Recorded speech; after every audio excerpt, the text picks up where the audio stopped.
కుమ్మరి చేతిలో ఎలా అయితే ఉంటుందో అలా ఇశ్రాయేలు వారులారా మీరు నా చేతిలో ఉన్నారు.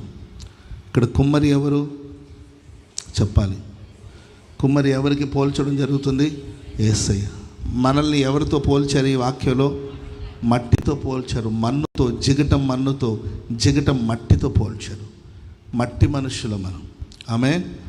మీరు ఎక్కడికి వెళ్ళకుండా ఒక 3 రోజులు స్నానాలు చేయకుండా ఇంట్లోనే ఉండండి. ఎక్కడికి వెళ్ళదు. తలుపులు కిటికీలన్నీ మూసేయండి. తలుపులు కిటికీలన్నీ మూసేసి ఇంట్లోనే ఉండండి.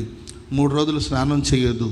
ఆ తర్వాత చిన్నగా ఇట్లా అనండి, మట్టి ముద్దలు వస్తూ ఉంటుంది. అరే నేను ఎక్కడ మట్టిలోకి వెళ్ళలేదు, మట్టిలో పొరలాడలేదే, మట్టిలో తిరగలేదు కదా, మరి జస్ట్ స్నానం చేయలేదు అంతే. ఇంత మట్టి ఎక్కడి నుండి వచ్చిందంటే అసలు నీవు మన్నువి. స్తోత్రం చెప్పడం అందరూ గట్టిగా. మట్టి మనుషులు దేవుడు దేంతో సృష్టించాడు? మట్టితో సృష్టించాడు.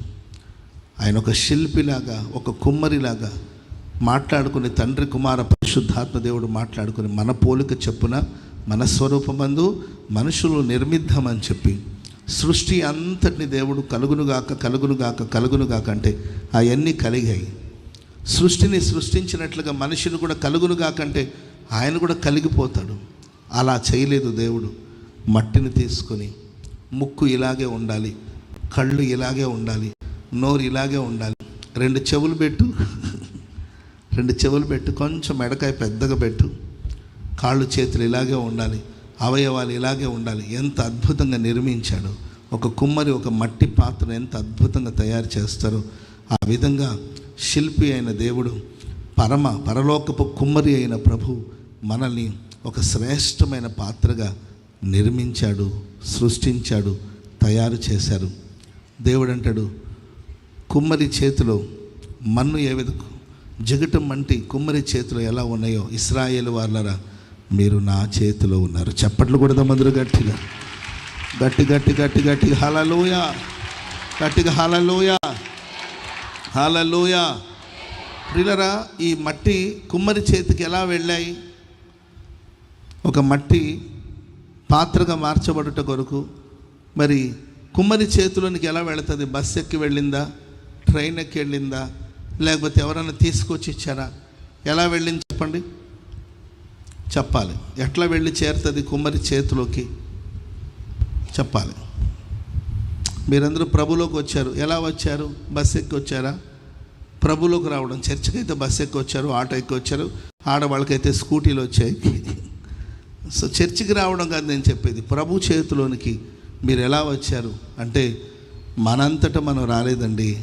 కుమ్మరి మనల్ని చూసి మనల్ని తన చేతిలోనికి ఎత్తుకున్నాడు. చెప్పండి కూడా మందరు గట్టిగా హల్లెలూయా. మనం మన్ను, ఆయన కుమ్మరి. మనం జిగటం మన్ను, ఆయన కుమ్మరి. స్తోత్రం చెప్పండి అందరు గట్టిగా, చెప్పాలి గట్టిగా హల్లెలూయా. ఈ విశ్వాస యాత్రలో ప్రియులారా, ఈరోజు నేను మీకు 3 విషయాలు చెప్పాలనుకుంటున్నాను. విశ్వాస యాత్రలో సాగిపోతున్న మీకు మన కుమ్మరిని గురించి, పరలోకమందున కుమ్మరిని గురించి 3 విషయాలు చెప్పాలనుకుంటున్నాను. మొట్టమొదటిగా కుమ్మరి యొక్క చూపు. స్తోత్రం చెప్పండి అందరు గట్టిగా. ఆ మట్టి మీద చాలామంది నడిచారు, చాలామంది ఆ మట్టిని తొక్కుతూ వెళ్ళారు. కుక్కలు పోయినాయి, ఆ దారిలో నక్కలు పోయినాయి, ఏంటండి జంతువులు పోయినాయి, ఆ మట్టి మీద పురుగులు ప్రాకినాయి. ఎంతోమంది వెళ్ళేటప్పుడు చూశారు, వచ్చేటప్పుడు చూశారండి. ఎంతోమంది చూపు, ఎంతోమంది కనుదృష్టి ఒకవేళ ఆ మట్టి మీద పడుంటుంది, కానీ ఎవ్వరూ ఆలోచించలేదండి ఈ మట్టికి ఇంత మహిమ ఉంటుందని. హల్లెలూయా. మంటికి రూపమిచ్చినావు, మహిమలో స్థానమిచ్చినావు, నాలో నిన్ను చూసావు, నీలో నన్ను దాచావు, నిస్వార్థమైన నీ ప్రేమ మరణము కంటే. హల్లెలూయా. అందరూ వచ్చిన వాళ్ళు జస్ట్ ఒక మట్టిగానే చూశారు. మట్టే కదని కాళ్ళతో తన్నుకొని వెళ్ళారు, కాళ్ళతో తొక్కుకుంటూ వెళ్ళారండి. ఆ మట్టిలో అంతటి అద్భుతమైన రూపం ఉందని, ఆ మట్టికి రాబోయే కాలంలో అంతటి మహిమ కలుగుతుందని ఎవరూ చూడలేకపోయారు. ఒక కుమ్మరి మాత్రమే గుర్తించాడు, ఆ మట్టిలో ఒక మహిమ కలిగిన పాత్ర ఉందని. చెప్పండి కూడా అందరూ గట్టిగా, చెప్పండి గట్టిగా హల్లెలూయా. అదే మట్టి ఒక డాక్టర్ గారి చేతికి దొరికితే ఏం చేస్తుంటాడు చెప్పండి? ఒక డాక్టర్ గారి చేతికి దొరికితే ఏం చేస్తుంటాడు? ఆయన ఏం చేసుకోలేడు దాన్ని. అదే మట్టి ఒక యాక్టర్ చేతులు దొరికితే ఏం చేస్తాడు చెప్పండి? ఏమీ చేసుకోలేడు.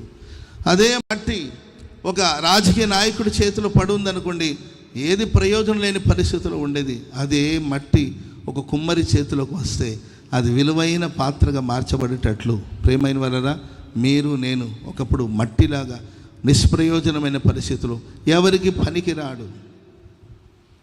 నేను చాలా సందర్భాలు చెప్పాను, నన్ను చూసి నా కుటుంబ సభ్యులు వీడు దేనికి పనికిరాడని చెప్పి నిర్ధారించారు. అంతేకా నిజమే, అప్పట్లో విధానాలు కానీ అప్పటి పరిస్థితులు కానీ చూసినప్పుడు దేనికి పనికిరాని పరిస్థితి. ఏ చిన్న పని చెప్పినా దాన్ని సక్రమంగా చేయలేడు కదా, ఎలా బతుకుతాడు వీడని బాధపడిన వాళ్ళు లేకపోలేదు, బాధ పెట్టిన వాళ్ళు లేకపోలేదు. వీడు మా బావగారు ఒక మాట అన్నారు ఒకసారి, వీడు జీవితంలో బాగుపడతాడంటే నేను నమ్మను. వాడికి మీరు సపోర్ట్ చేయదు, మీరు సపోర్ట్ చేసి వాడిని చెడగొడుతున్నారు. అసలు బాగుపడే లక్షణం ఒక్కట్లేదు. ఒక్క 10 నిమిషాలు అక్కడ కూర్చోమని చెప్పొచ్చాను, 10 నిమిషాలు కూర్చొని ఆ పని చూడమని చెప్పాను, దాన్ని సక్రమంగా చేయలేకపోయాడు. వీడికి ఏం చేస్తాడు? వీడికి జీవితంలో బాగుపడే లక్షణాలు ఒక్కట్లేదు. ఇక అంతే, ఇక మీరు వీడిని సపోర్ట్ చేసి వీడిని పాడు చేస్తున్నారు, వీడు దేనికి పనికి రాకుండా పోతాడు, మీ వల్ల వీడు చెడిపోతాడు అని మాట్లాడిన సందర్భాలు ఉన్నాయి. మా అమ్మగారు అయితే నా గడ్డం పట్టుకుని ఎన్నిసార్లు ఏడ్చారు, ఎన్నిసార్లు నన్ను పట్టుకుని ఏడ్చుంటారు. ఎట్లారా ఇట్లా ఇంత అమాయకంగా ఉంటే ఎట్ట బతుకుతావురా, ఎలా బతుకుతావురా, నీవేమైపోతావురా అని బాధపడిన సందర్భాలు లేకపోలేదు. మా అమ్మ ఇంకా అనేది, సరే నా ఊపిరినంత వరకు నా బిడ్డ నేను ఎలాగో, తల్లికి భారం కాదు కదా, నా ఊపిరినంత వరకు ఎట్టోటో నా బిడ్డ నేను కాపాడుకుంటాను, కానీ నేను పోయిన తర్వాత నా బిడ్డ పరిస్థితి ఏమవుతుందో, వీడు ఇంత అమాయకంగా ఉంటున్నాడు, తెలివి లేదు, ఎట్లా బతుకుతాడో మాట్లాడలేడు అని, ఎట్లా బతుకుతావని ప్రతి తల్లిదండ్రులు అంటుంటారు. కానీ మా అమ్మ మరింతగా నా గురించి నా గడ్డం పట్టుకుని ఏడ్చేది చాలా సందర్భాలు. నేను అనేవాడిని, ఎందుకమ్మా అలా అంతా ఆలోచిస్తావు, నేనేమై ఉన్నానో అది కేవలం ఆయన కృప ద్వారానే అయి ఉన్నాను. స్తోత్రం చెప్పండి అందరు గట్టిగా. ఎవరికి అర్థం కాలేదండి ఆ రోజు ఆ మట్టిగా ఉన్నప్పుడు నన్ను చూసి, నేను రాబోయే కాలంలో దేవుని చేతులు ఒక పాత్రగా మార్చబడతానని, రాబోయే కాలంలో నా ద్వారా దేవుని నామం మహిమపరచబడుతుందని, రాబోయే కాలంలో లక్షలాది మంది ప్రజల ఎదుట నేను నిలబడి దేవుని మాటలను ప్రకటించి ఒక సాధనంగా మార్చబడతానని ఎవరు ఊహించలేదు, ఎవరికీ అర్థం కాలేదు. ఒక సాధారణమైన మట్టి, ఒక సాధారణమైన జిగట మట్టి, ఆ మట్టిని చూసినప్పుడు ఎవరు అనుకోలేదు ఈ పాత్రకు, ఈ మట్టికి రాబోయే కాలంలో మహిమగా ఈ మట్టి మార్చబడుతుందని ఎవ్వరూ చూడలేదండి. ఎవరి కంటికి కనబడలేదు, ఎవరి హృదయానికి గోచరం కాలేదండి, ఎవరి బుర్రకి అర్థం కాలేదు. ఇప్పటికీ అర్థం కాని వాళ్ళు చాలామంది ఉన్నారు దేవుని బిడ్డలారా. కానీ నన్ను చూసినప్పుడు నా ప్రభువు నన్ను చూసినప్పుడు గుర్తించాడు, ఈ మట్టి రాబోయే కాలంలో ఒక మహిమ కలిగిన పాత్రగా మార్చబడుతుంది, మహిమ కలిగిన పాత్రగా మార్చబడుతుంది. హల్లెలూయా. అది ఆయన మహిమ కలిగిన చూపు. మనకు ఒక కుమ్మరి ఉన్నాడు, అందరూ మనల్ని చూసే విధానం వేరు, ప్రభు మనల్ని చూసే విధానమే వేరు. ఆమేన్ చెప్పండి అందరు గట్టిగా. అందరికీ నీలో ఉన్న బలహీనతలు కనిపించవచ్చు, అందరికీ నీలో ఉన్న శక్తిహీనత, ఒకవేళ శక్తి లేకపోవడం, లేకపోతే నీకున్న కష్టాలు, నీకున్న బాధలు, నీలో ఉన్న సోమరితనం, నీలో ఉన్న ఏదో మొత్తం మీద వాటిని చూసి మనుషులు నిర్ధారిస్తారేమో, దాన్ని బట్టి మనుషులు మాట్లాడతారేమో. కానీ ప్రభు నీలో ఉన్న గొప్పతనం, నిన్ను రాబోయే కాలంలో ఆయన వాడుకునే విధానం, ఆయన చేతులు నీవు ఎలా మలచబడతావో మారుతామని ప్రభు చూస్తాడు. అలాంటి కొమ్మరి కనుదృష్టి నీ మీద ఉండునుగాక. హల్లెలూయా. అబ్రహామును చూసినప్పుడు ఎవరు అనుకోలేదు ఇంత గొప్ప జనముగా మార్చబడతాడు. ఎందుకంటే అబ్రహాముకి సంతానం లేదు, తన భార్య గొడ్రాలు. అబ్రహాము దేహం అప్పటికే మృతతుల్యమైనట్టు, అండ్ శారా గర్భం మృతతుల్యమైనట్టు లేఖనాల్లో రాయబడింది. ఇక వాళ్ళకి సంతానం కలుగుతుందని సందేహమే లేదండి, ఇక సంతానం కలగదు. ఏసన్ గారు, దైవజనులు ఏసన్ గారు చెప్తా ఉంటారండి, అబ్రహాం దగ్గరికి చాలామంది వాళ్ళ గొర్రెల కాపరులు ఉంటారు, గొర్రెల కాపరిని గొర్రె పిల్లలను తీసుకొస్తూ ఉంటారు. తీసుకొచ్చి, అయ్యా ఇదిగో గొర్రె పిల్లని ఈనింది అని తీసుకొచ్చి దానికి ప్రార్థన చేయించుకుని వెళ్ళేవాళ్ళంట.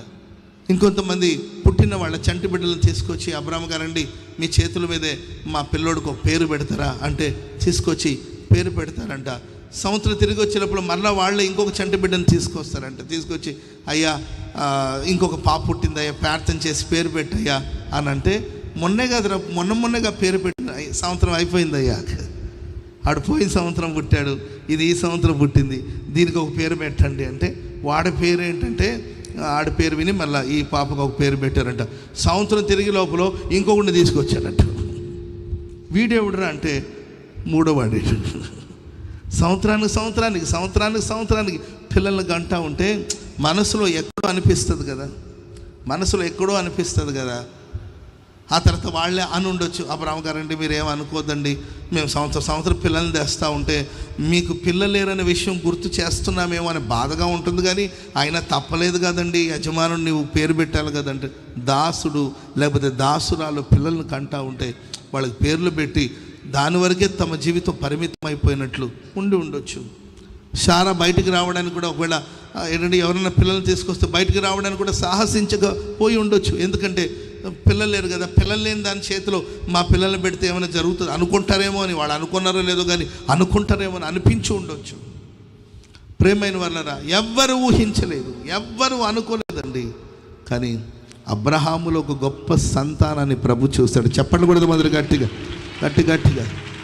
100 సంవత్సరాలు 100 ఏళ్ళు వయసున్నప్పుడు 100 సంవత్సరాల వయసున్నప్పుడు 100 ఏళ్ళు ఉన్నప్పుడు దేవుడు శారా గర్భాన్ని ముట్టాడు. ఆమె చెప్పండి గట్టిగా. ఆ బలహీనమైన గర్భాన్ని దేవుడు ముట్టాడంటే అప్పటికి దాదాపుగా చచ్చిపోయిన మృతతుల్యమైనట్లు ఉన్న ఆ గర్భాన్ని ప్రభు ముట్టాడు. విశ్వాసం ద్వారా వాళ్ళు బలం పొందుకున్నారు. ఒక బలమైన జనమును దేవుడు, బలమైన సంతానాన్ని దేవుడు అబ్రహాముకు దయచేశాడు. చప్పట్లు కూడా దేవునికి స్తోత్రం చెప్పండి అందరూ గట్టిగా హల్లెలూయా. ప్రజలు చూసే చూపు వేరుగా ఉంటుంది, మనుషులు చూసే చూపు వేరుగా ఉంటుంది. మనుషులు నిన్ను ఒక బలహీనుడిగా చూడొచ్చు, మనుషులు మిమ్మల్ని శక్తిహీనులుగా చూడొచ్చు, మనుషులు నిన్ను చేతగాని వాడిగా చూడొచ్చు, మనుషులు నిన్ను ఒంటరి వాడిగా చూడొచ్చు. వీడు పోతే వీడికి తల కొరివి పెట్టడానికి కూడా ఎవరు ఉండరేమో, వీడు పోతే వీడిని పాతి పెట్టడానికి కూడా ఎవరు ఉండరేమో అని మనుషులు చూసే చూపు వేరుగా ఉండొచ్చేమో. మనకొక కుమ్మరి ఉన్నాడు, ఆయన పరలోకమందున దేవుడు. నిజమే, నీవు మట్టివే కావచ్చు, ఈ మట్టిలో ఏ విలువ లేదు, ఈ మట్టిలో ఏ శ్రేష్టత లేదు, ఈ మట్టి దేనికి పనికిరాదు అని మనుషులందరూ విసర్జించారేమో. కానీ నీ కుమ్మరి నిన్ను చూస్తున్నాడు, నీ కుమ్మరి కనుదృష్టిలో నీవు ఉన్నావు. చప్పట్లు కొడుతూ దేవునికి స్తోత్రం చెప్పడం గట్టిగా హల్లెలూయా.